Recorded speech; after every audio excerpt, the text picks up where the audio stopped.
ایک پرسکون جنگل میں ایک ننھا ہاتھی رہتا تھا۔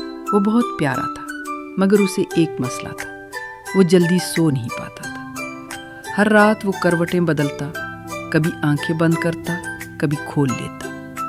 ایک رات اس نے ایک چمکتا جگنو دیکھا جو نرم روشنی کے ساتھ آہستہ آہستہ اڑ رہا تھا۔ ہاتھی نے آہستہ سے پوچھا، جگنو دوست، تم اتنے پرسکون کیسے ہو؟ جگنو مسکرایا اور بولا، میں فکر نہیں کرتا، میں بس آہستہ آہستہ سانس لیتا ہوں اور ستاروں کو دیکھ کر سو جاتا ہوں۔ ہاتھی نے جگنو کی بات مانی، اس نے گہری سانس لی، 1 2 3۔